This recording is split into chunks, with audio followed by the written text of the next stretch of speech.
Krishna Krishna Hare Hare Hare Rama Hare Rama Rama Rama Hare Hare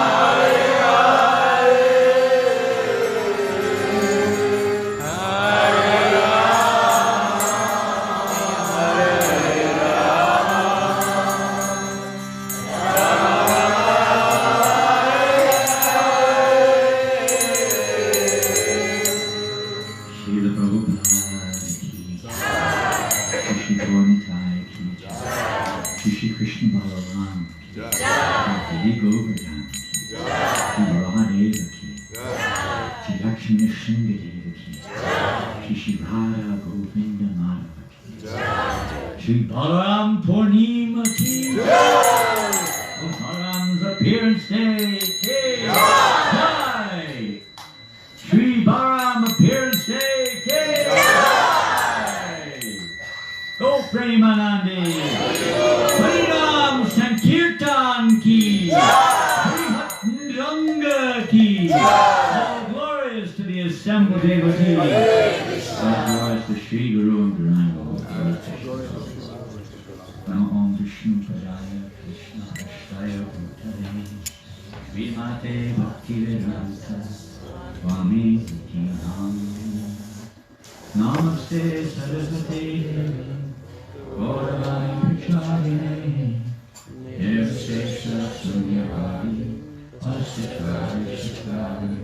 Could somebody come turn this the other way around, please? This is getting in the way of the camera. Turn it. No.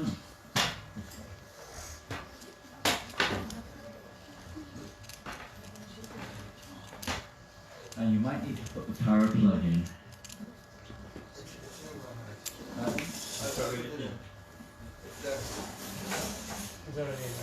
No, that's the computer, that's for the power, that's the projector. That's the white one.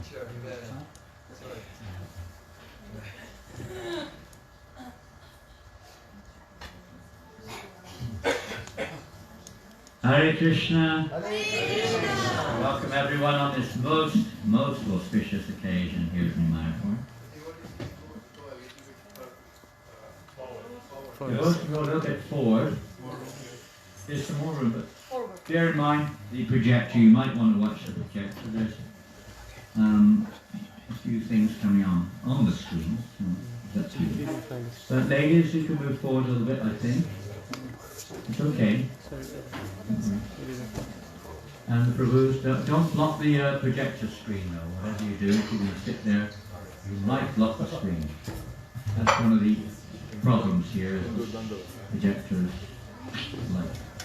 But do your best. There's some spaces just behind the projector, that's for sure. You can move forward if you can there, if it's necessary. Well, there are too many wonderful devotees here today to highlight so many wonderful brothers and sisters and so many other devotees here today with us. And very fortunate to have this Sangha. And this is the desire of Lord Balaram to bring everyone together, to unite. Ankarshan, one of the well-known names of the Lord, he brings together, unites the families. It's one of the ultimate, say, unavoidable necessities as we mature in our Krishna consciousness. There's still a little way to go, but we're on the way. You may have noticed the previous slide. I think I didn't get enough sleep last night. I'm hallucinating, I think. Perhaps some of you also are hallucinating, but I don't know if it's true or not, but it looks like something's moving there on the screen. Anyone else got the same kind of vision? Or it's just me. That's now I feel better. Now I know that I have to sleep more. Okay. dreaming. Would it be nice to dream of Lord Balaram? Yes. Maybe some of you did last night. I don't know. Maybe tonight you will remember some. What we say is we only speak words, but the actual experience of entering into, let's say, the service of Lord Balaram in unlimited ways. Almost inconceivable right now to think it is possible, but it is possible by the mercy of Lord Balaram's representatives as the Adi Guru, the original Guru, teaching us how to bring pleasure to Krishna. All of his representatives are in the same vein, wherever Rasa may be. So here we see, it's just to give an idea. The leaves are moving. Prasadam is moving. Prasadam is moving. We all like that to move towards me, especially. And especially my mouth. Dhoti. Balaram's cloth is moving, his garland is moving. Everything is moving. And this is a movement. We're also meant to be moving to spread this gateway, this opportunity to get that merciful glance of Lord Balaram. And the strength, the spiritual strength which comes from connecting with him through the various processes which we've been given. The leaves are moving nicely. Oh, wonderful. Yeah. I don't know what it is. Is it clouds moving down there? Wonderful. Spiritual world, everything is alive, it's ecstatic. In the material world, without the presence of the spirit soul, things are like ice. Doesn't move. Everything's spirit in the transcendental world, so everything's alive. I remember one time, a wonderful devotee, a very dear friend of mine, on the day he came, his name was Mahavishnu Goswami, not the Namahata Swami. It was a Mahavishnu Swami, I call him Namahata Swami. Never happy the name. Namahata Swami. Spreading the holy name everywhere. Mahavishnu Goswami was spreading the glories of Bhagavatam everywhere. If any of you ever met him, it was a wonderful personification, actually speaking, at least of a practitioner, you could say. The one who's absorbed in the five key or primary limbs of devotional service to serve the Srimad Bhagavatam, to hear Bhagavatam. Never stopped. I saw him 2 weeks before he left his body. All he was doing was quoting from the Srimad Bhagavatam. He was supposed to be leaving his body. He couldn't stop speaking Bhagavatam. Even that 94-year-old body. And he went and he said to me that somebody had challenged him that we have problems in daily lives, in our movement, whatever it may be. And, you've got problems, so therefore I'm going somewhere else. And he said, oh, you're dying? You're going to die? That only a dead body has no problems. Every live body has a problem. But it's not that there won't be problems. Problems are opportunities to take shelter of Krishna. That's what we're here for. Lord Balaram is all the representatives of the Lord are giving us that opportunity to take shelter of Krishna, take shelter of Radharani, to please Krishna. So today being the glorious occasion of Lord Balaram's appearance there, I don't know where that deity is. You know where this deity is? Anyone recognize it? There he is, carrying his club and plough.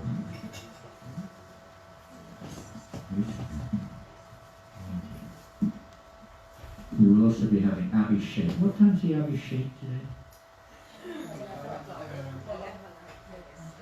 11 o'clock? Thereabouts. Start a little earlier if we can. And we're having Vishnubalan deities, correct? Correct? Just a quick question. Is there a hard-working temple commander here? Is he here? Is anyone representing the kitchen here? The only kitchen. No? I hope everything's okay in the kitchen. There will be a great, possibly, I don't know, but oftentimes there is a great opportunity to get closer to Lord Balaram, or get the dust of his lotus feet, the mercy of Radharani, of course, especially. To approach Srimati Radharani from our practicing stage, we have to go through Lord Balaram and his various forms. So there's a great opportunity to, let's say, prepare ourselves for this journey back home, if you have opportunity at least, to help in the kitchen or wherever other areas which may be required. And maybe it's already organized. Sounds like it is, it's nobody's coming forward. But if there is a need, please don't shirk the opportunity. It's a great chance to get this mercy of Balaram, especially today. Okay, we'll move on and see how it goes, and see if we can remember Lord Balaram. We'll sing this together. You ready? There will be, well, maybe one or two, I don't know, one or two songs.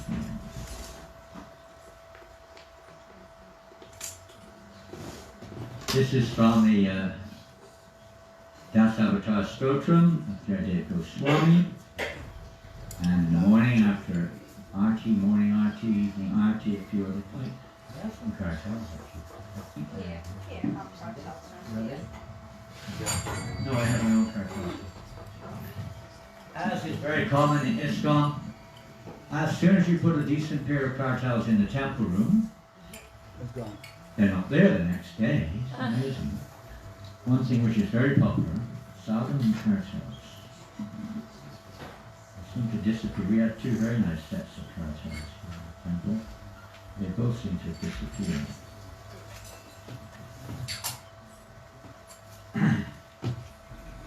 So that's a famous painting of Lord, Lord Balaram. What's he doing there? You can't see the full effect of that painting. His Palau, but it's not quite fully manifest. It's not a cross. What's he doing? He looks a bit angry, doesn't he? His head's he's been drinking a little bit too much. You know what it's like when you eat too much on the Sunday feast, or today's feast. I hope there's plenty of, well, honey for Lord Balaram. And he wants a gift. What's the gift? What time is the gift session? I didn't see it on the schedule. Normally we have gifts for Balaram. As you may know, this is a very special temple. Outside of Vrindavan, this is the only temple on the planet where Prabhupada installed Krishna Balaram, other than Sri Vrindavan. Very special. Personally, Prabhupada in 76 on this occasion, Balaram Purnima. So it was a big festival, in one sense the biggest day of the year for many of us. And so anyway, this is Lord Balaram, and he looks a little intoxicated, and what's he doing next? Chastising. Chastising who? Yamuna. Yamuna. Humanity. Okay, she's very fortunate, people say. To get the chastisement of Lord Nityananda or Lord Balaram, how fortunate it is. That chastisement comes through the Parampara. Not only Lord Balaram, comes through the Parampara in the form of various siksha and so on and so forth from the representatives of the Parampara. To bring us to our senses, to release us from our insane attachment to our whatever it is we're attached to in this world. But he's dragging the river Jamuna, for one thing. He's very kind. What do they say in Islam? If the mountain doesn't come to Muhammad, Muhammad goes to the mountain. Something like that. So he's very kind. They both are very kind. we're not so keen on surrendering sometimes, but here devotees, they're doing everything they can to wake us up and shake us up and break us up and make us up and take us up as well. And we sing this beautiful song of Jaya Goswami, this wondrous song. In the morning we sing Namaste. Namaste. Narashingai. We sing song. Slightly different tune.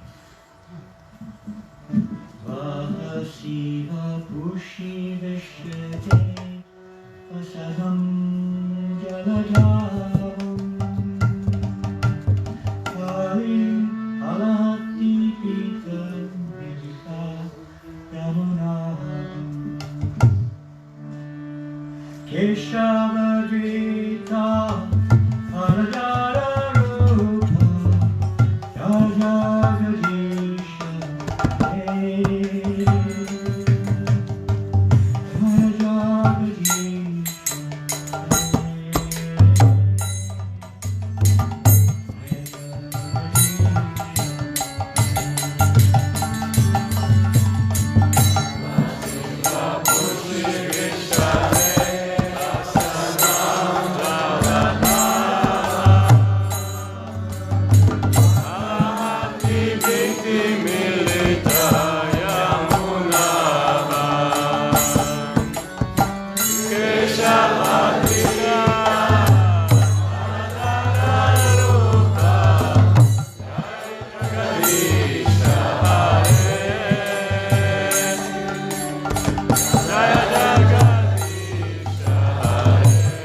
thought we'd just sing 1,000 names of Lord Balaram, never we thought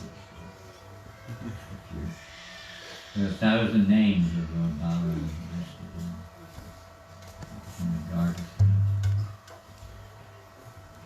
Okay, Shiva. O Lord of the universe, O Lord Hari, who've assumed the form of plough-wielding, all glories to you on your brilliant white body. You wear garments colored like a fresh rain cloud, and the river Yamuna, whom you frighten with the blows of your plough.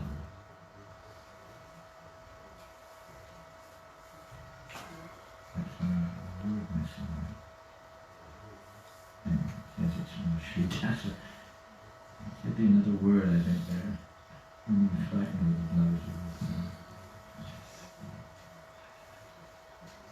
Namaste Alagraha, Namaste Muchalayuda, Namaste Revati Kanta, Namaste Bhaktavatsala, Namaste Alagraha, Namaste Muchalayuda, Namaste Revati Kanta, Namaste Bhaktavatsala, Namaste Dharanida, Namaste Balaram Shrestha, Malambare Namastistu, Ehi Mam Krishna Purvadara. Obeisances, O holder of the plough, obeisances to you, O wielder of the mace. Obeisances to you, O darling of Revati. Obeisances to you, O kind benefactor of your devotees. These are some of the names of the Balaram. This one here is Bhaktavatsa. Obeisances to you, O upholder of the earth. Obeisances to you, O best of the strong. Obeisances to you, O enemy of Pralamba. Please come to me, older brother of Krishna. I don't know the original source of this, someone may know it, but it's a prayer to Lord Balaram, pranams to Lord Balaram, found in the Pancharatra Pradeep, the ISKCON manual on deity worship. Jai Baladev. A few more prayers of purification and vocation. Kiritam tikini kankanaham Spuradamala kiritam kinkini kankanatam Chaladalakka kapalam kandala shikum mukhabjam Pulim nagiri manogyam nilamegam maradam Alamusala vishalam kamapalam tamide. I glorify Lord Balaram, decorated with a glittering crown, bracelets, tinkling ornaments, moving locks of hair on his cheeks. That doesn't mean his hair growing out of his cheeks. Splendid earrings on his handsome lotus head, and garments dark like monsoon clouds, holding a great club in the spelling. That's it. A great, no, it's not a club, it's a club. A great club and plough, fulfilling all desires, and handsome like a mountain of ice and snow. I love it. Om Balabhadra Ramabhadra Ram Sankarshanotchutaha Revati Ramano Deva Kamapalo Halayudaha Om Lord Balaram is supremely powerful and happy. Balabhadra, the name of Lord Balaram, the supreme enjoyer.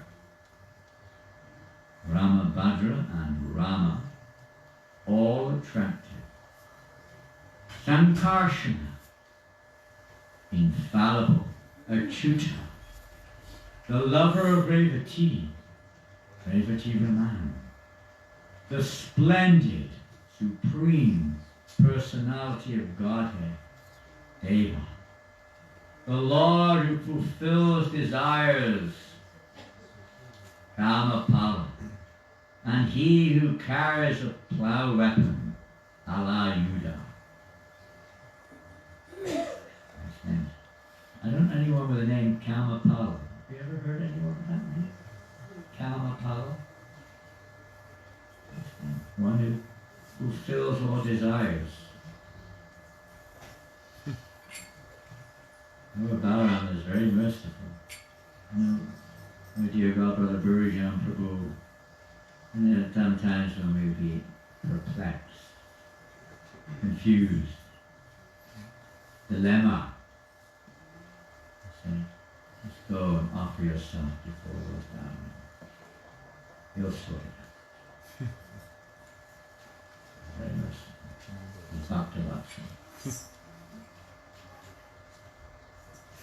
Bhagavato Nantasya Balabhadrasya Para Brahmanakatam Yakshinute Shavayate Tayananda Mayo Bhavati. One who hears or repeats these descriptions of limitless Balaram, the Supreme Personality of Godhead,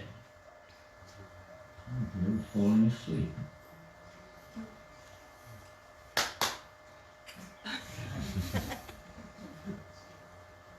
Becomes filled with bliss.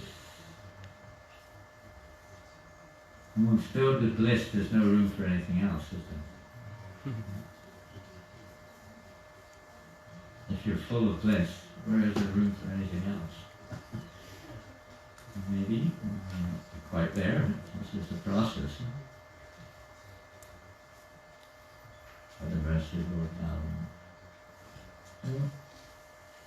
These prayers are there, many prayers are there, many pastimes are there, qualities of Lord Balaram are there in his beautiful form is there. But the only thing is we have to be there also. Take advantage of his presence. And when Srila Prabhupada was here in New Mayapur, how many of you were here when Prabhupada was here in 76? How many? Hands up, Gopaswami Prabhu. You were here? Hands up if you were here, please. 2 hands up. That's the 2 presents, Akrini, and Jaya Prabhu. Who else? Krishnamaya was here? Yeah? Vishesha? Jaya Prabhu. You were here, Bogini? Bogini was here? No. Huh? Bogini, she came later. She came a little later? 79. She wasn't it. Mr. Nasana Prabhu, you were here?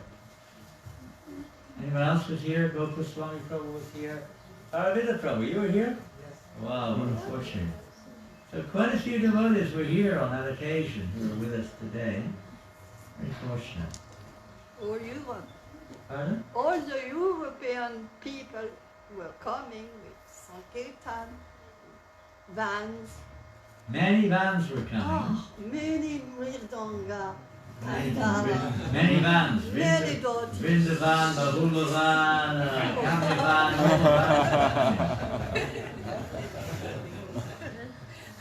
We used to name our sanctans vehicles. We cannot enter the temple. Vrindavan. Bhagavan.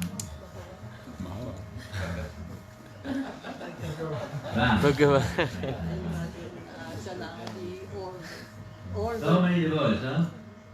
Only we were England, we weren't allowed to cross the border. I came to the installation of Gornitai on Krishna.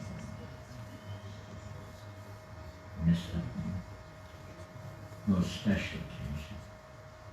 We had some remembrances a few years ago from many of the devotees.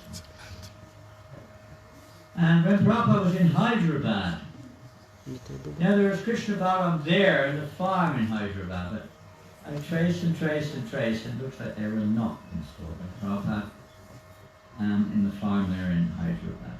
I was there, I have no idea, I can't remember any such thing. But still, when Prabhupada was there in 76, and they were discussing various topics, including developing the farm, the farm they were hoping to have near Hyderabad. Quite work out the way we wanted. So Prabhupada said, when he was there, so if you remain strong in your spiritual activities, these Agasura, Bakasura will come and go. They'll come. Even when Krishna was present, huh? Even, at least in perspective, you could say our perspective, these demons would come and attempt to disturb in various ways. It is even said that in Vrindavan that Yogamaya arranges various arrangements, snakes. Perhaps you've seen a snake in Vrindavan. I remember one time we were on the Purnima path, very close to Punchari, the end of it. And then it was all thorn bushes. Not like now, like 30 years ago or something. Now you have footpaths. Well, you have to wade your way through thorn bushes. Some of that. And right in front of us, as we were going along through the sand with the thorn bushes around us. And again, as I said, I didn't have enough sleep last night, so I'm hallucinating. Maybe I was in the same boat then. But I've never seen a snake like this. It was like a log. And not very long, but thick. Multicolored snake with a hump in the middle. It must have just swallowed something. Fortunately, it might have swallowed me otherwise. It would have been good for the rest of the world. But it was an incredible sight. We were too stunned to. I don't think we even had cameras at those days. Too stunned to think of it anyway. You see such a sight. But there, and okay, we weren't like scared, but we were stunned. And sometimes, these arrangements are there. When the residents of Vrindavan see some demon coming, what do? Krishna! Krishna! Krishna, save us! Like the ladies, right? When you see a cockroach.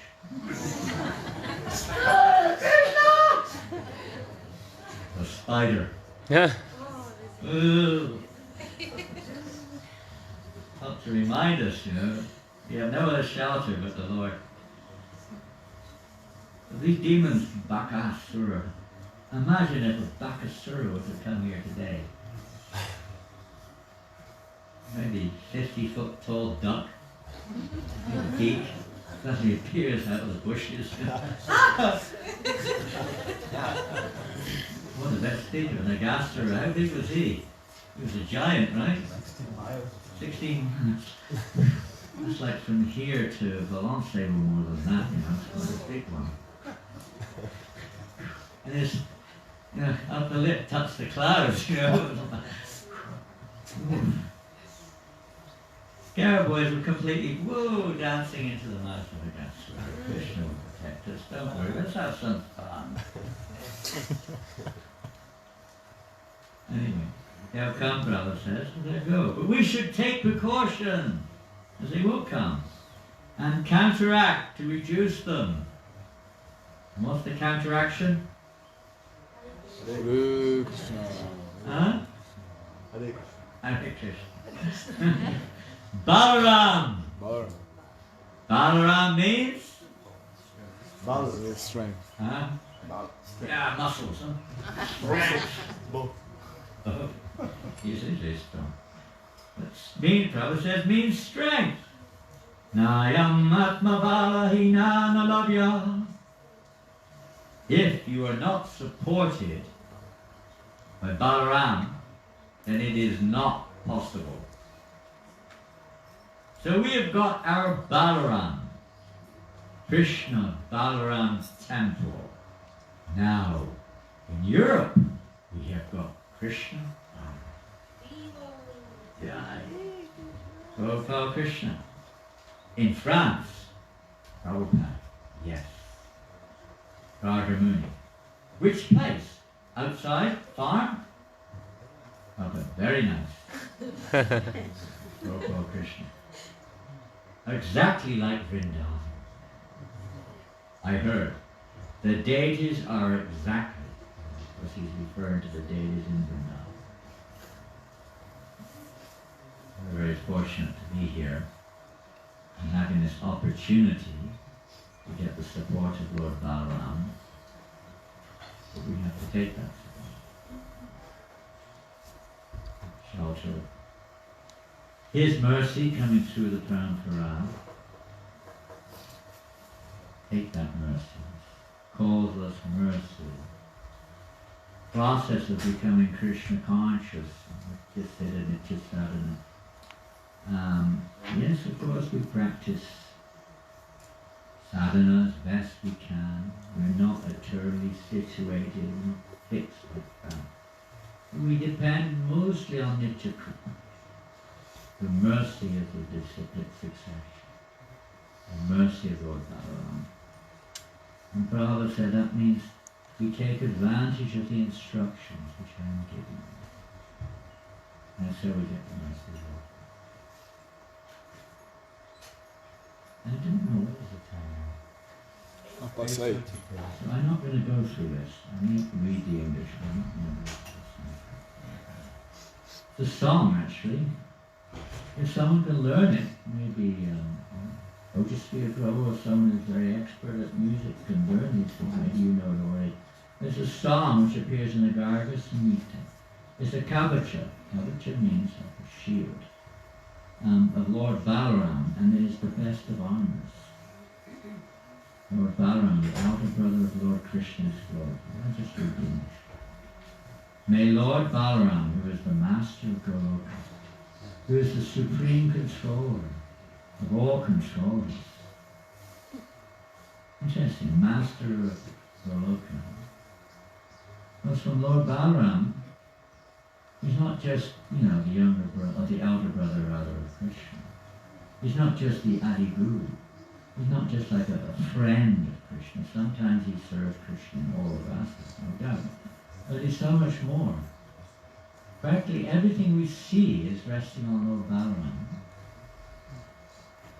Material energy itself coming through the agency, you could say, of the Purusha avatars, are expansions of Lord Balaram.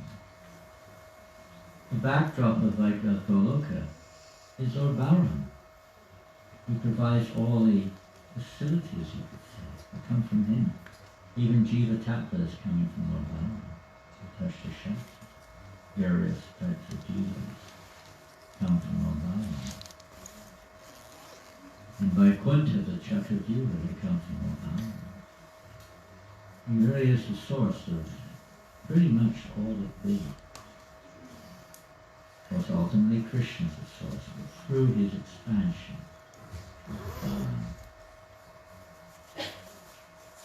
who's the master in that sense of Goloka. Who is the supreme controller of all controllers, and whose fame is spotless? Please protect me. May Lord Balaram, who on his head holds the earth as if it were a single mustard seed, protect me in this world. May Lord Balaram protect me when I am surrounded by many armies. May Lord Balaram, who holds the plough, always protect me in battle.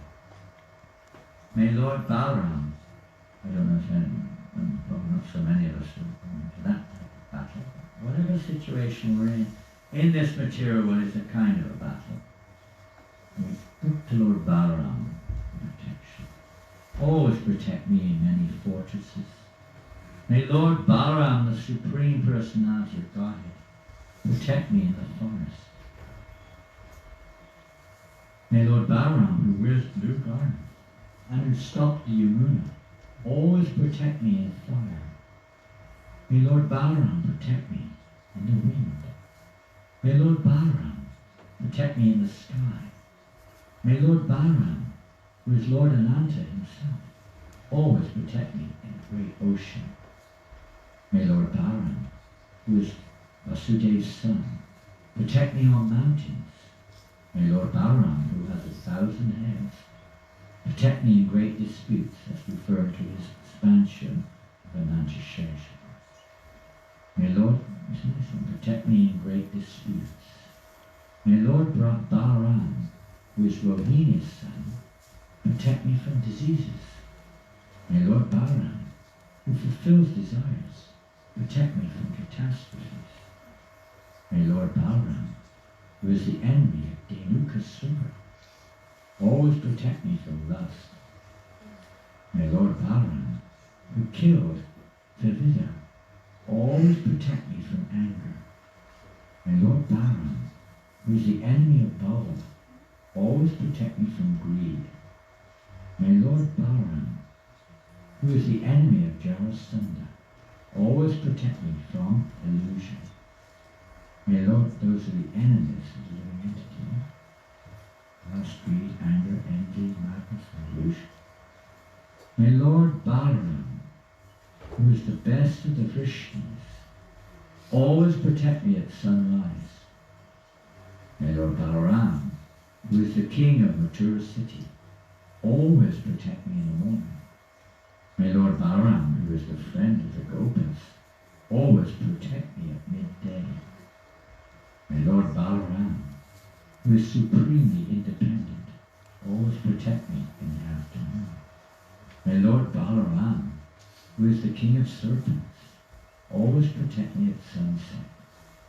May Lord Balaram, who is greater than the greatest, always protect me in the evening.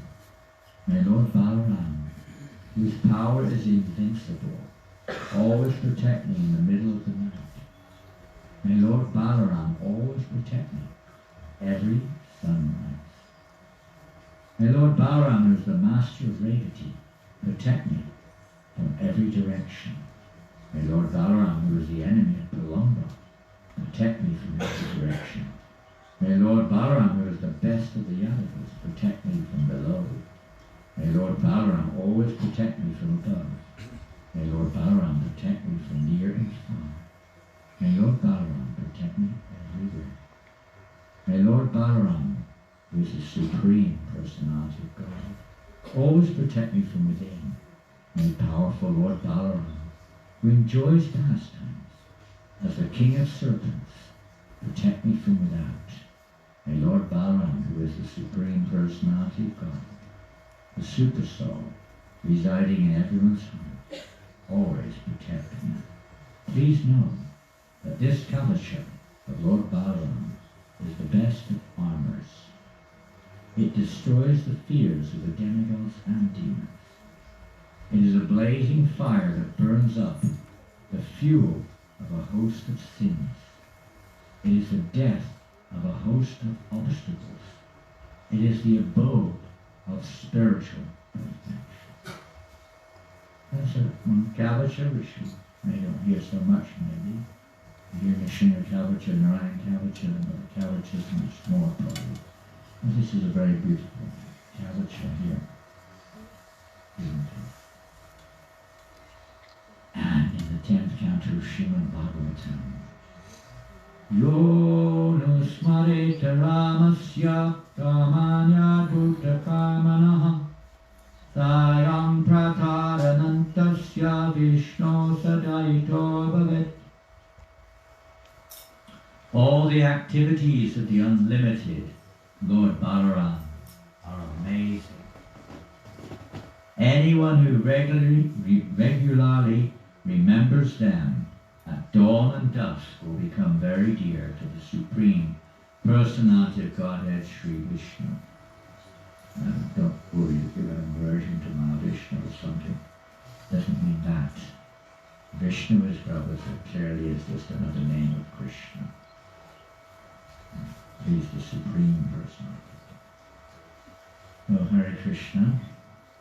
In the time we have, we're going to now hear something about some of the wonderful pastimes of Lord Balaram.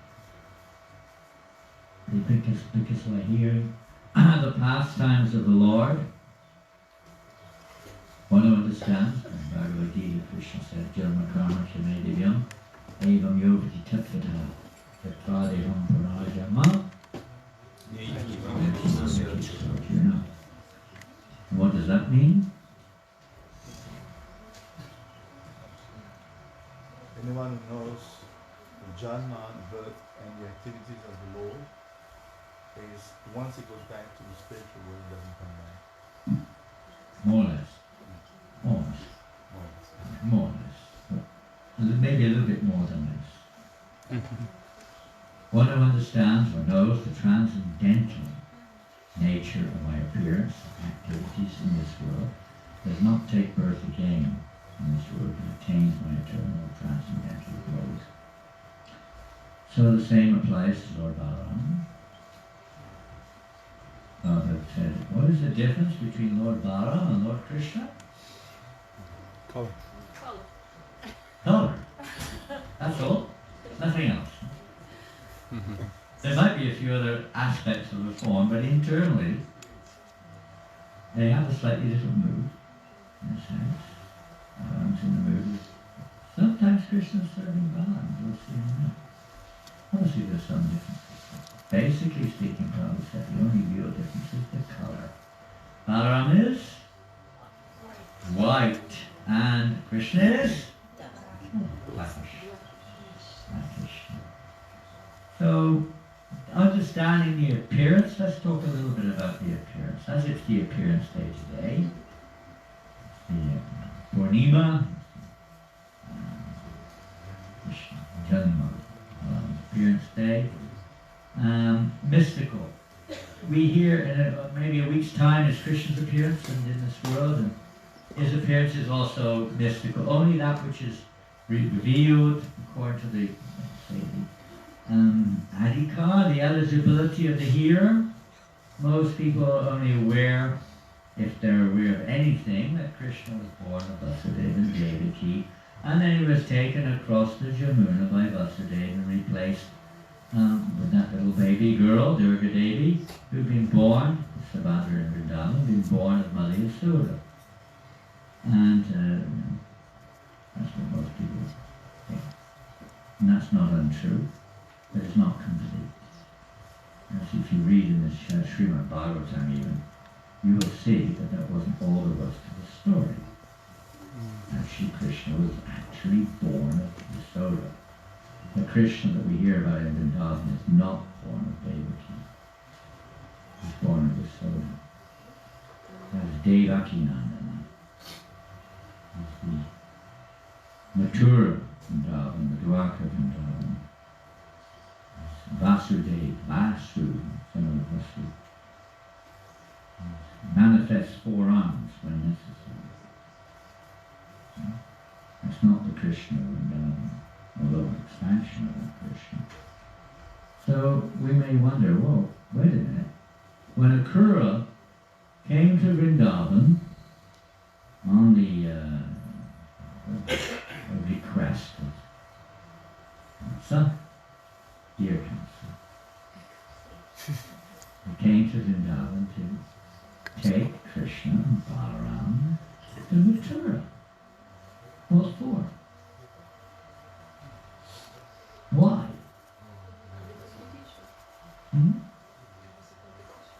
Yeah, well, he wanted to kill them, and he thought that this is he tried everything under the sun, and nothing had worked so far, that this was like maybe the last straw, maybe. He had various methods lined up to try to kill these. He was getting a bit worried, to say the least. Anyway, Akrura took the advantage, being a devotee, one of the few devotees who decided to stay on and serve under Kamsa in Mathura. He came there, he was uncle. Akrura, some relationship was there, and he came to Vrindavan with the intention of taking Krishna and Balaram. And of course, the residents of Vrindavan were not very happy with this. Not at all. We're not going to get into that today. It's another story. But at that time, when he was driving them back to Mathura on his chariot, they came to the banks of the Jamuna, a place called Akrura. Maybe you've been there. And what happened there? Huh? Akrura, yeah. Akrura, what did he see? It's amazing. He left Krishna and Balaram on the chariot and he went into the river to take a bath. When he was in the river, what did he see? Yeah, but in what form? Huh? Yeah, he saw Krishna was in his Vishnu, four-armed form, and Balaram was an Antashesh. And then, wait a minute, they're still on the chariot. So what did he do? He drove off after a while, maybe shaking his head like me, an hallucination or something. And he drove off to Mathura. So what is that all about? Krishna never leaves Vrindavan, neither does Balaram. They're Vasudeva form, they're Anantashesha. Although they appear to be the same form, we're in the mood of Vasudeva. So they went forward.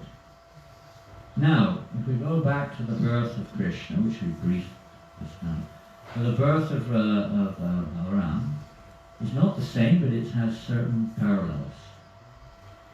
When we hear that he was born in the womb of Devaki, correct, up to a point. He was born in the womb of Devaki, and what happened? Transfer. He was, first of all, Devaki had how many kids? 6 sons, right? Oh, sorry, you're right. 6 sons, and Kamsa killed them all. One by one.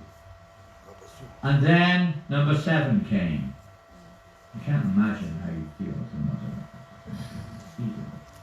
But someone of this was going on. And the 7th one, pregnancy came.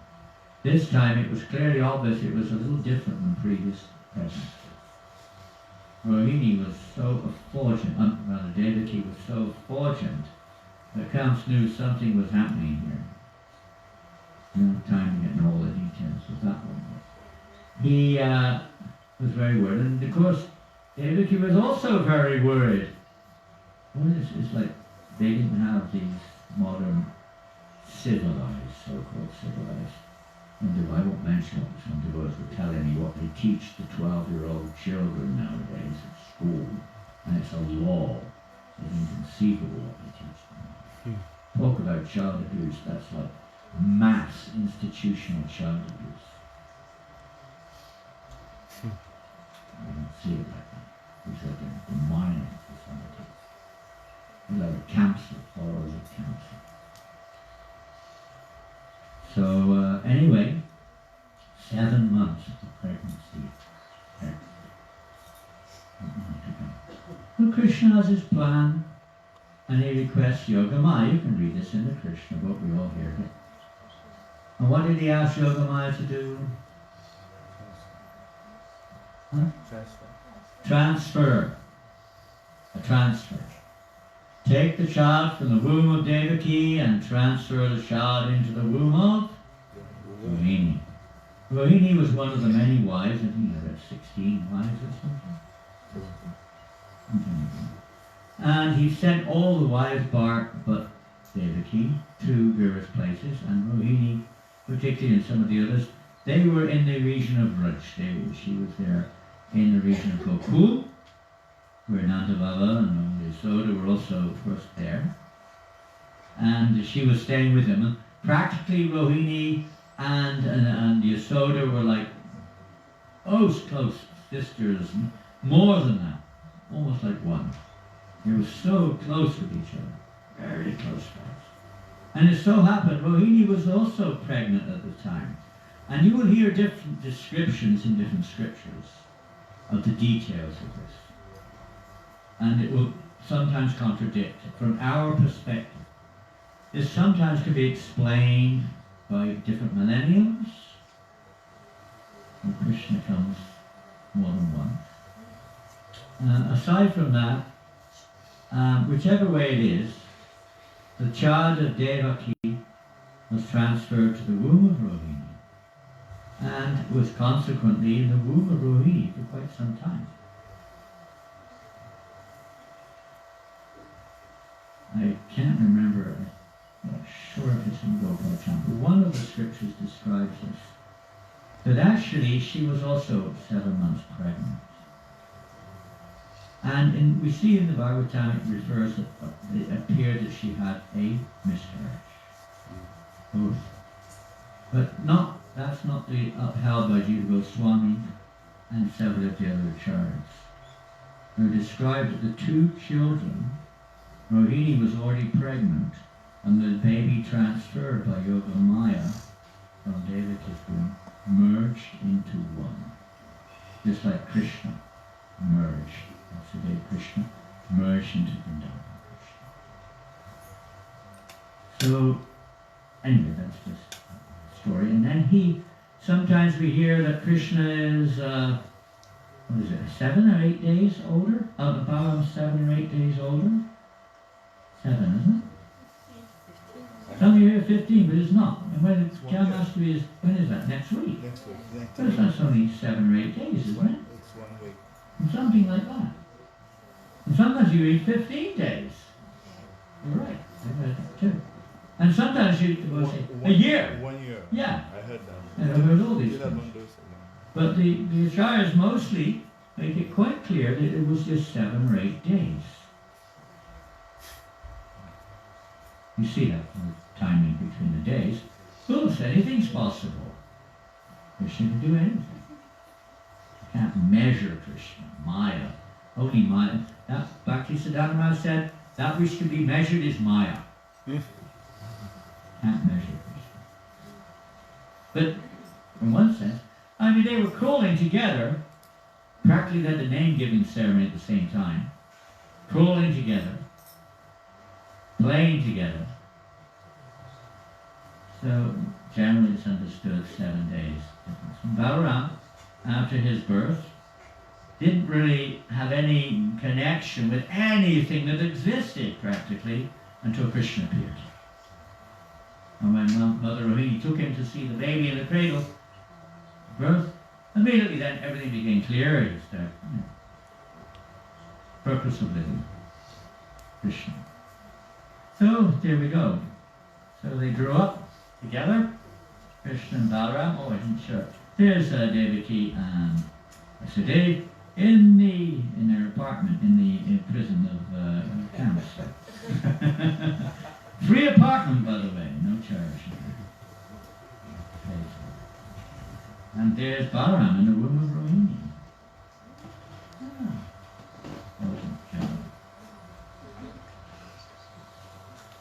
O infallible Lord, O greater than the greatest, O Lord Ananta. So the child in David is Ananta. Say.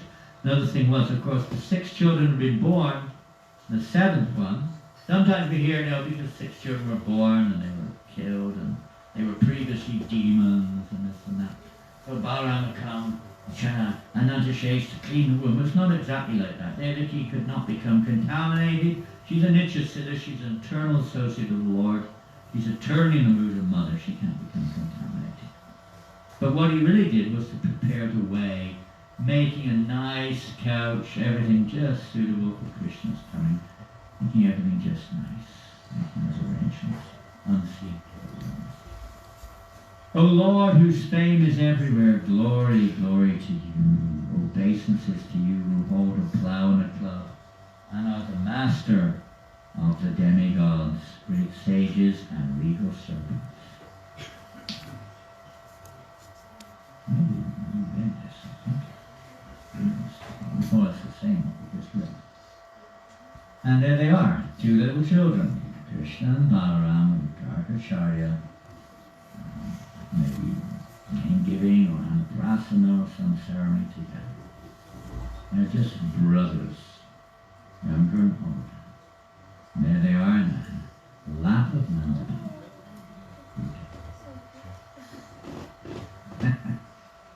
So what's the problem? What's the problem? No problem. No problem.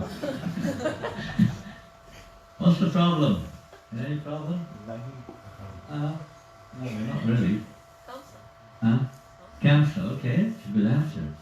Maybe a Bakasura, maybe an Agasura, maybe a Denukasura, maybe a Vistasura, maybe so many different asuras in different forms in our hearts. So, with the little time we got left, we're going at 9:30. 9:30, we're finishing, and then we're having Grace of Prabhu, another wonderful dramatic presentation here in the temple.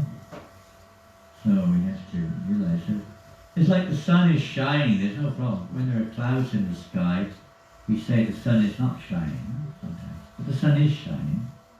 Oh, the sun is covered by clouds, is that right? Sun is covered by clouds or not?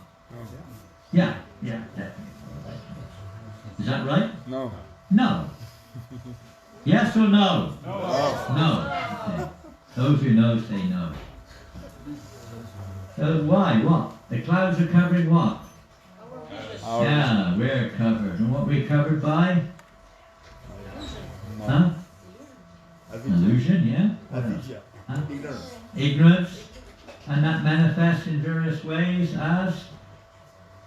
Bodily concept of life. Bodily concept of life and innumerable anarthas. So many, independent desires separate from that which pleases Krishna. Countless desires. They never seem to end. Anarthas. So we have to try to clear the clouds of anarthas. A beautiful scene. Maybe a beginning of change taking place there. The sun is rays at least are there. Bhaktivinoda Thakur says the devotee who worships the holy name should first petition the Lord for the strength to cast out all these unfavorable tendencies, and should pray thus before Lord Hari on a daily basis. By doing this regularly, the devotee's heart will eventually become pure. Sri Krishna has killed a number of demons which may arise in the kingdom of the heart. And we always look outside the problems here and there, but again, it's how we're seeing it, the problems in our own hearts. Blaming others, finding fault in others. Siddhanta said, pry not into the frailties of others, look within, find our own faults. Only patience, humility, respect, these are only friends in Hari Bhajan. By doing this regularly, the devotee's heart will eventually become purified. So in order to destroy these problems, a devotee must cry very humbly before the Lord and admit defeat. Then the Lord will nullify all contaminations. The holy name, like the sun, dispels the darkness of illusion. However, sometimes clouds or mist cover the sun from the viewer, so that only a portion of light comes through. In the same way, when ignorance and anarthas predominate, the sun of the holy name becomes covered, and only a portion of the full effect of the name is left. Therefore, in some cases, the holy name will appear in full force in the heart of the chanter, but in other cases, clouds of ignorance and an artist will minimize the effect of the name on the chanter. This from Bhakti Vinod Thakur and Harinam Chintamani. With a sincere desire to become purified of all material contaminations, one should read all the below-mentioned pastimes from the 10th canto of Srimad Bhagavatam. With all humility, one should pray to Krishna and Balaram to remove the impurities within oneself, personified by the demons whom they kill. Just as Anantashesh came in the womb, in that sense, from her perspective, you could say, preparing the way. So if we want to actually enter into, as Narottam Das Thakur sings, Ishaya Chariya Kabe Shuraha Biman Kabe Hamay Rabo Shriya. You want to enter Vrindavan? Ishaya Chariya Kabe. We have to be freed of desires. Desires may be there, but we're not attached to them. They're just not interested.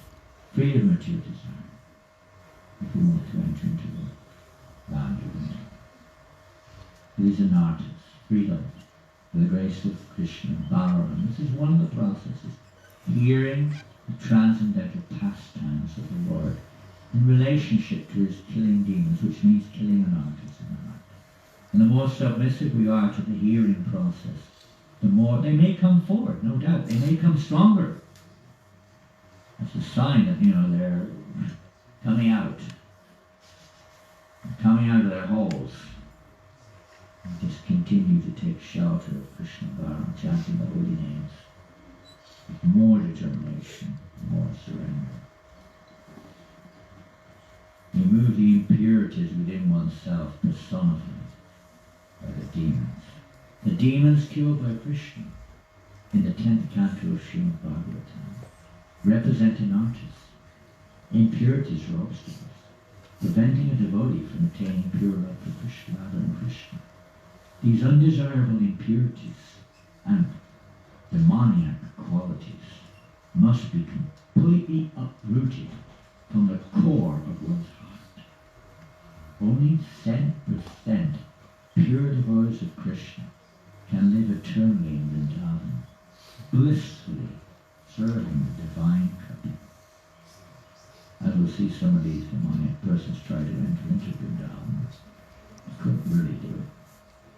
If a devotee cries out humbly and sincerely to the Lord Sri Krishna to remove these demoniac qualities, which are represented by the demons killed by Lord Krishna, and Sri Krishna himself will remove those evils. But the devotees must personally work to drive out the anarthas represented by the demons killed by Lord Balaram. This is a mystery of Braj Bhajan. Now we have to do our part here, don't just pray and so forth, depend on Krishna. Act and depend on Krishna. The aspirant must personally remove these strong impediments with his best care and efforts, and by obtaining the mercy of Krishna, just like Upa Goswami says, Kivadara Ahutanam. Carefully and regularly, very carefully, as regularly as the word given in Upadesham, because it means constantly. Carefully and as much as you can, chanting the holy names with great care and attention. This is the work, you could say, in relationship to chanting. To be careful when we chant, not just when we mumble them off, get them out of the way, but to chant. We may not have the heart of love, but at least we can have the heart of sincerity and faith that if we take shelter of the holy name, then the Lord will reciprocate and cleanse away these dirty things from our heart, which are the clouds which are causing all the so-called problems. In this case, or in that case, the feeling of Lord Balaram will arise in his mind and quickly mostly destroy these demoniac qualities. Then one will gradually improve his cultivation or bhajan, meaning the hearing, chanting, and meditating on the pastimes of the Lord, or Lord Krishna. So we don't have much time. I'm just going to nearly 40 minutes, I think. Is it 9 o'clock something? Yeah. Yes. Okay. So we'll just look at one or two pastimes when we have time. And specifically in Vrindavan, where this explanation of these demons and how they represent various anarthas or unwanted tendencies and desires within our hearts are described in the book called Chaitanya Shikshamrita by Srila Bhaktivinoda Thakur. And in Vrindavan, as far as killing demons go, there are only 2 demons killed by Balaram. Who knows who they are? What was that? Dhenukasura and Pralamba. Dhenukasura. Dhenukasura. Dhenuka means? Yes. Ass. And that's the animal, not the one at the back of her rear end, or whatever you call it.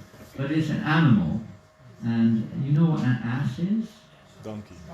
Ass is like a donkey, a mule, you know, really dumb animal, usually dumb. Really dumb. You usually see a picture of like straw in their mouth, you know. Really dumb. And Dhenuka, and Asura of course means demon, the demonic ass. He gets his name from the form which he assumes. Now he's a powerful demon, not just an ordinary demon, he's powerful. In fact, he was a demigod practically in his previous lifetime, but became a little overwhelmed with sensual attractions. Sometimes we do. And got into a bit of trouble with their famous Durvasa Muni. Don't tangle with Durvasa. He was making a big noise and a hullabaloo with his 10,000 girlfriends. Not Durvasa, we're talking about Dhenaka in his previous lifetime, the name. But he had all these girlfriends, and it so happened that Durvasa was meditating just nearby, so he thought he was a bit disturbed. He said, "You ass! I curse you to become an ass!" Demigod, whatever, became an ass. But he became, having arrangement by Krishna. No ordinary person can be as powerful as this. So this personality became Dhenukasura, and he was living in a forest, right? But before we hear that, let's see, here we are. Here's a picture of him flying through the air. Was he already up in the trees? No, he didn't. Anyway, it's a painting which depicts a series of events, you could say. When you make a painting, sometimes you have to include several stages of the event. And you see him flying through the air. I'm going to read from the Bhagavatam on this pastime. Fascinating pastime of the killing of Dhenuka, the ass demon. I have to skip through it a bit quickly, like you.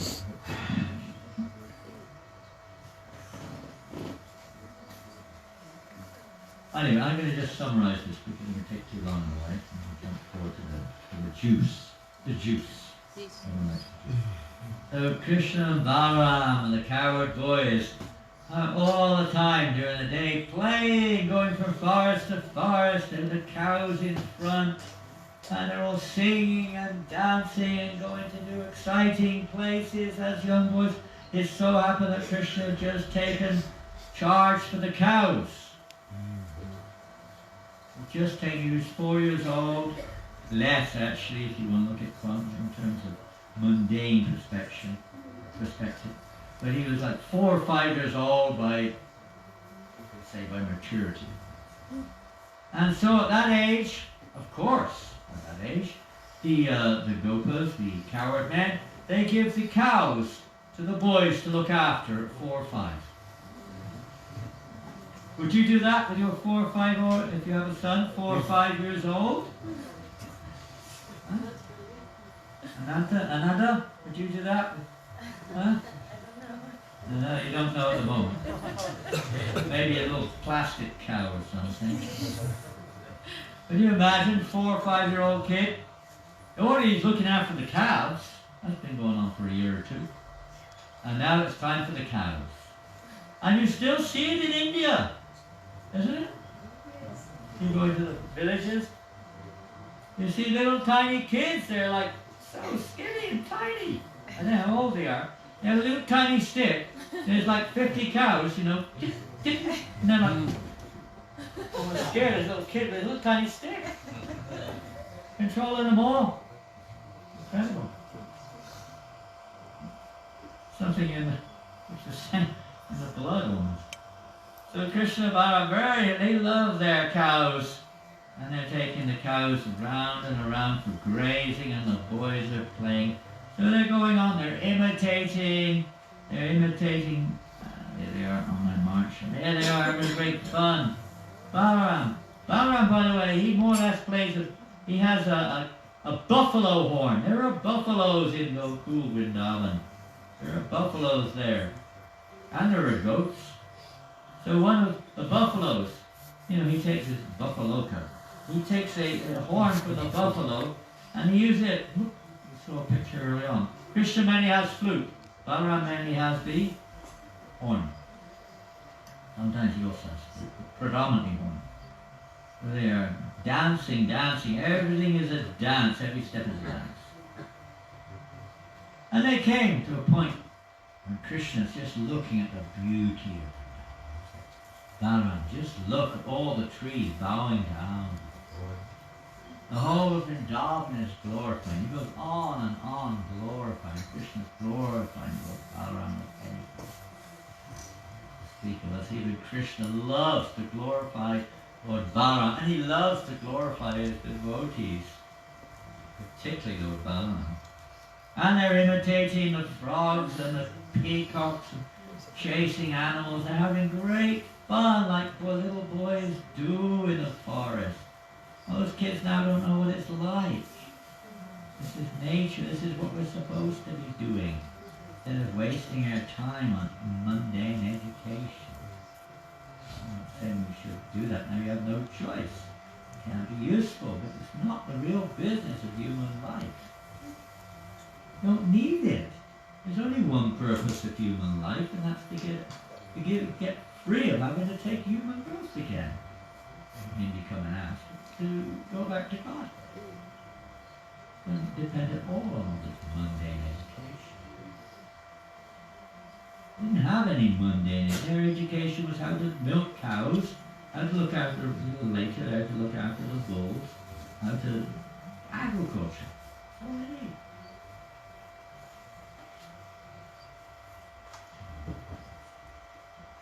And sometimes they get very tired. Balaram would lie down, putting his head on the lap of one of the boys, and Krishna would massage his feet. Sometimes the other way around, Balaram would massage Krishna's feet, or some coward boys would massage his feet.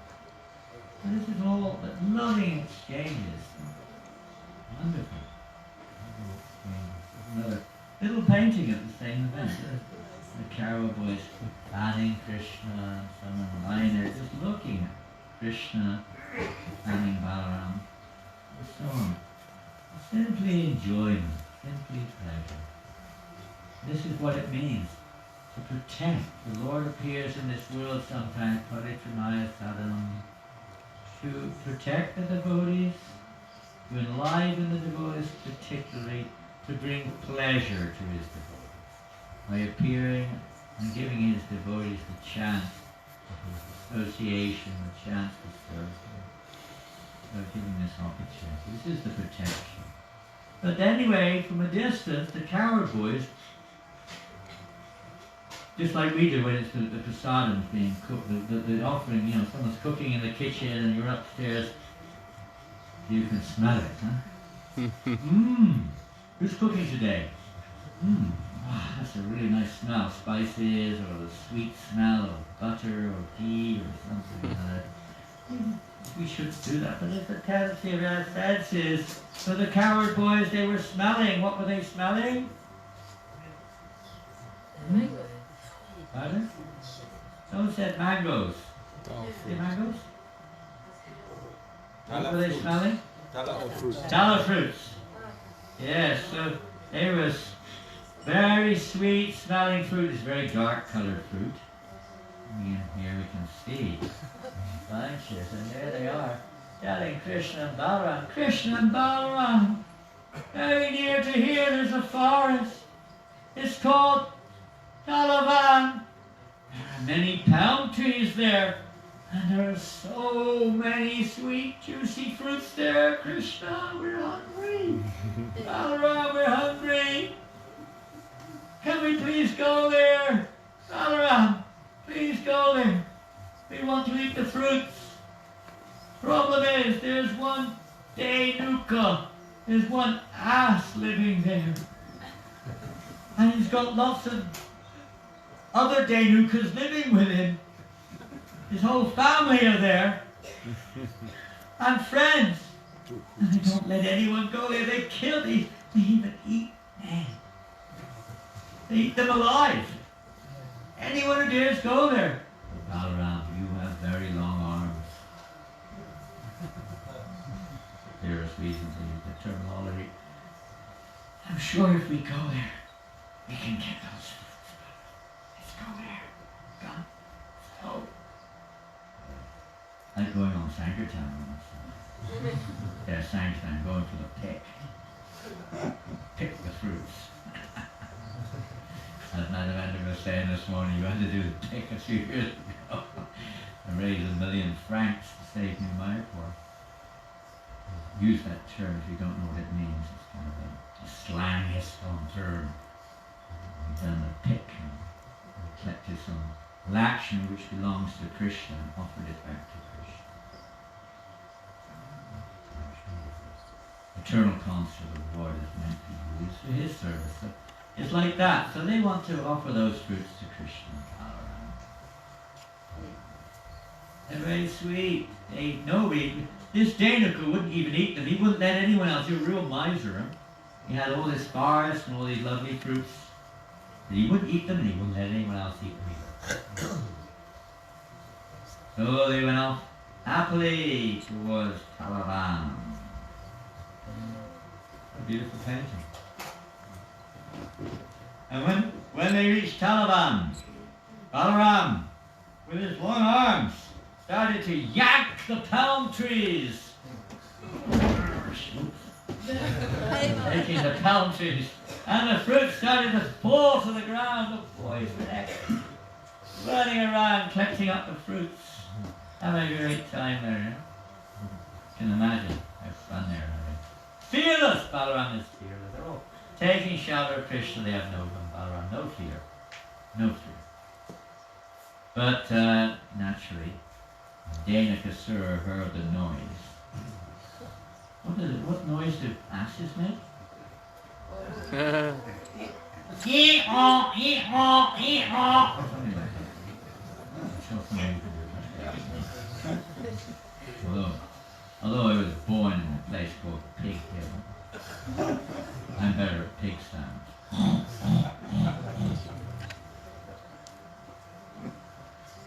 So Denakasura, she came near and saw. What is this? How dare these boys come here? Trespassers will be killed.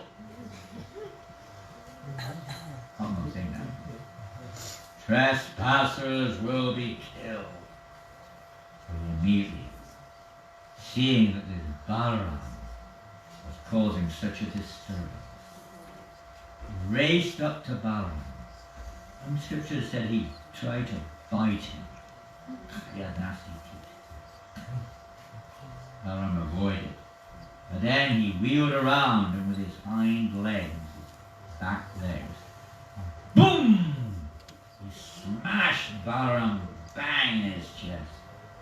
Balaram, he didn't even feel it. Two little flowers. Tip, tip. Again he tried. This time Balaram didn't waste. Picking him up, grabbed him. Balaram was small, but again, you can't measure these things. Krishna could be any size you want. Balaram just grabbed those hind legs and whipped the demon up into the trees, swirling him around. Just like we do in Kirtan somewhere. You whip someone around, and then you let them go. It's quite dangerous. Be careful who you do that to. But in this case, Dana-Kasura, although he was screaming and screaming its head off, flew, then Balaram flew him up into the top of the tallest tall tree. And the demon was dead. And he crashed into the tree, and the tree went boom, boom, boom, boom, boom, boom, boom, boom, boom. Hundreds of trees just crashed under the big tree with Dana-Kasura crashing to the ground. Not good for the environmentalists. Immediately all of the wives and all the other asses came running to attack Krishna and Balaram to get revenge. One by one, Krishna and Balaram grabbed them by the legs, the hind legs, swirling them, having a great party here. Swirling them left, right and center. Trees were going left and right. Demons with asses decorating one after the next. The color was absolutely stunning. Blood everywhere. It was such an ecstatic scene. Dead asses lying everywhere, fruits flying, trees falling, blood spurting everywhere. It was such a colourful scene. Really colourful. And eventually they're all gone. No asses left. Boys. The forest is open. We can enjoy the fruits from now on. Pleasure ground. However, they never touched any of the fruits that touched those demons, or especially the blood of those demons. But fresh fruits were there, other parts, and they really enjoyed them. So that was that. That was the end of Dana-Kasura and his deep team. Dana-Kasura. There they are. There's a very colourful scene. Not much blood there. Look at the ashes. Look at their faces. They're quite extraordinary. So what does this all mean? Okay, we've already heard that these demons represent various anarthas in our mind. So these are the anarthas which Dana-Kasura represents. Now some of these may be familiar to us. Gross materialistic intelligence. We're proud of our materialistic intelligence, of how we measure things according to what we so-called learned. We try to measure things. How is this possible? Doubts come. When, let's say, used to try to understand transcendence, this materialistic intelligence is a great obstacle to spiritual realization. It can be used, if it's not used to measure the Lord, but if it's used to serve the Lord, then it can be useful. If it's used to measure him, we're like a frog in the well. Ignorance of spiritual knowledge, and that's pretty much universal. Pretty much. Very few people, even religious people, have very little, if any, spiritual knowledge, if any. There's some pious knowledge, they have some knowledge of karma, knowledge of this, and knowledge of that. Maybe up to a little knowledge of something called the soul, which is not the material body. But actual knowledge of the character of the soul, the nature of the soul, the nature of transcendence, is sorely lacking. Ass-like mentality, which cannot appreciate, this is an interesting one, but you know ass-like mentality, which cannot appreciate books. I think it's meant to be of. Spelling mistake, of previous acharyas, and forbids others to read them. It's a very common thing. Even in ISKCON it's very common. Now what does it mean? Now the words say, for instance here, I'm not going to have time to read it. Here's Gopal Champu, the book by Jiva Goswami. I'm not recommending anyone to read it. You're only supposed to read Prabhupada's books. That's enough. And it's a fact, isn't it? But you're reading Prabhupada's books, and Prabhupada says you should read this book. Where do you go with that? I'm reading it wrong, Prabhupada's wrong, or it doesn't mean anything. Whatever. But anyway, that's another subject. First we read Srila Prabhupada's books and live those books in our lives. But it doesn't exclude going deeper. It does not exclude. Prabhupada himself said that we should read Bhagavatam, for instance. I will follow up on this. Prabhupada indicates that. Because it's just taking us deeper and deeper and deeper into this ocean of knowledge. Has to be read properly in the right circumstances. When one's eligible, the right time. Otherwise, what will we get from it? There'll be no realization. There'll be no absorption. It won't be the digestion. It's like if a child, if you give the child some very, very rich food, it will not be able to digest it. It's just be diarrhea all night. Can only digest certain things when we're ready. That doesn't mean, but to put this blanket, one institutional group does, is they don't even read the 11th canto of the Bhagavatam, is blocking our advancement in spiritual life. We can only go that far, finish. Low level of non-bhajan. Progress. You have to let these barriers, this gross ignorance, this Dana mentality. Loss of knowledge concerning one's spiritual identity. Of course, that's obviously completely forgotten our spiritual identity. Ignorance about the non-difference of the holy name of Krishna person. Even now, where we repeat words, but how much do we apply? How much are we taking it literally in this case? We're not realized, we're not on the platform of spontaneous devotion, but at least we'd be on the platform of application, the truth of bhakti. And that, in the stages we were reading yesterday of Bhajana Kriya, when our practice becomes nishta, steady, not anishta or nashita, unsteady, which is what it is now. Initiation is meant to be a commitment to steady devotional service, steady chanting. That is when anarthas are really removed, or begin the process of deeper removal of anarthas really takes place. So the same thing with these pastimes. When we take, enter into deeply hearing, seriously from the right source, and the purification. About 5 minutes, I'm just going to run forward to Balamba Sura. I'm not going to get into it, but this comes a little bit later, another demon killed by Balaram. I missed something there. So then, and I'll just tell a quick thing. When I one of the first time, 1971, when I first was coming to the temple, I went to a city called Birmingham. I went to London first. I went to visit the devotees in Birmingham after some time, into the city I'll go back even further. Before I met the devotees, I went to visit some of my hippie friends, and they were interested in drugs. I decided not to take any more. And I was in their apartment all night long, and they were taking various kinds of intoxications. I was bored. And I looked for something to read, and I eventually found in their masses of literature 2 magazines called Back to God. I'd never heard of Hare Krishna. And on the back of one of these Back to God magazines was a picture. It wasn't this one. You'll see it briefly in a minute. It was a picture of Balaram smashing the living daylights out of Purnima. Purnima was as black as ink, and the Balaram was as white as milk, and there was blood spurting out of Purnima mouth, and Balaram was pummeling him. And I thought, my God, what is this? Birmingham is known as the Black Country. It's known as the Black Country, and 50% black people live there. What on earth is this? And then apparently they were distributing on the streets to the public.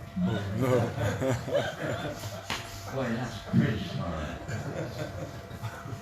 Anyway, so Krishna Balaram, as always, dancing, chanting, cows everywhere, dancing going on. playing games, challenging each other. Let's have a fight. Off they go to Bandira Barn, to this famous aspata, this famous tree. It's what do you call it? Banyan tree. Banyan tree. And there's numerous pastimes going on. Unlimited, like a city in itself. And they're fighting with each other. I have to carry you if you beat me in fighting. So this was going on. And Kamsa's sending one demon after another to try to kill this 8th child of Devaki. And so this one demon named Palambasura came there. He disguised himself as a coward boy. Krishna could have easily detected. He didn't quite look the picture, but Krishna accepted him. And, oh, my brother, where have you been? Where have you been all this time? I've been waiting for you. Please come. And he accepted him just like his old best friend or something. So he felt very confident. And then the great battle, fighting between the two parties. They formed two parties. They're fighting with each other. And Balaram's party won. And this Palambasura was on Krishna's party. And Balaram's party won. Krishna allowed them to win. So Krishna's party had to carry Balaram's party on their shoulders. So Palambasura had been fighting with Balaram. Yeah? So Palambasura is carrying Balaram off into the distance all of a sudden. And he's even going into the air even. He's going up in the sky practically. And he's starting to expand. And Balaram is thinking, oh, he starts to, well, because he's announced a Shesh. He holds the whole universe is on his hooks. He started to manifest unending heaviness. So Palambasura, oh, he couldn't hold him. So he expanded and expanded in his terrifying form. And when Balaram saw what was going on, then he gave him a good clout. And there we go. Boom. And down to the ground he goes. Flying. So this Palambasura, Chitan Sikshan, wheat, represents lust of all things.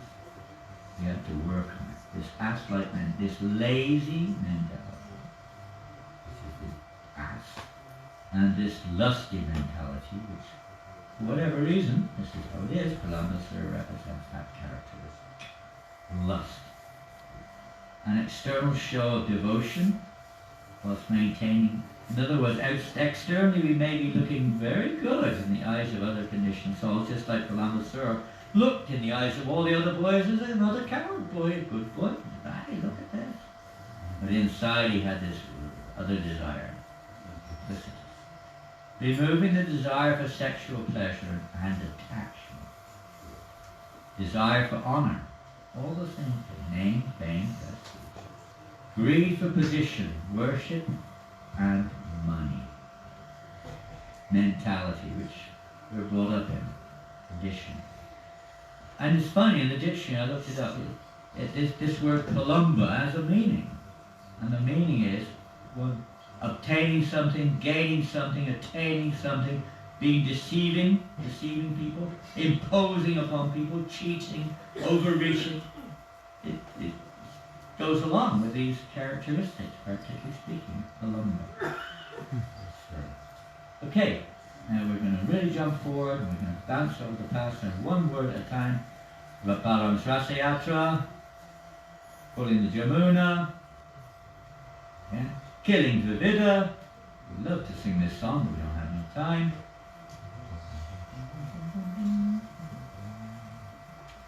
Wow. Pulling Hastinapura after the Kauravas were insulting Balaram. Clown. Killing Ramaharshana. Pulling Bavala down to the ground, killing. And then we come. Balaram is the original Krishna. Therefore, anyone remembering these pastimes of Lord Balaram in the morning and evening will certainly become a great devotee of the Supreme Personality of Godhead, and thus his life will become successful in all his ways. And the final pastime, Rukmini. And I unfortunately can't tell the story this time, so I'll just tell one thing. After Krishna, giving him a haircut, very popular type of haircut nowadays, by the way. People with haircuts like this, thought, isn't it? Your hair is cut in all different directions, you know. Really weird. It's a popular thing. It comes from Rukmi, the original barber. He shaved him up like this. Tied him up with his own cloth, it said, and he really humiliated him. And Balaram was a little bit compassionate. You know, then they were going to send him home. Well, how is he going to go home like this? So Balaram called a barber and had him shaved up, completely bald. And actually gave him new cloth. So Balaram was quite kind to this. So now we're going to go on to the next scene. Are we ready? Little Prabhu, you ready? So here we go. It's Lord Balaram and the original chess club. We have chess clubs now. Where's our Jyoti? He's a champion chess player. Chess clubs. So it's Balaram, the club, and the chess. Chess. He's the original. So that's the next scene. And come and organize it. I don't know who's doing that. We may have to clear everything away now. I don't know if everything has to go away. But we're raised this afternoon. Thank you all very much. Lord Balaram, Purnima ki Jai! Balaram ki Jai! Shri Krishna Balaram ki Jai!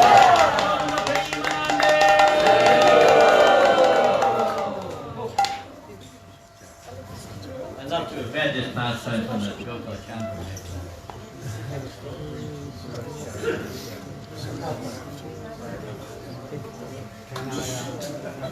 Take the microphone.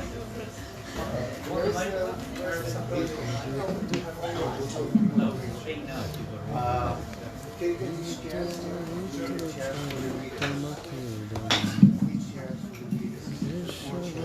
With this projector, we have to turn it off very carefully.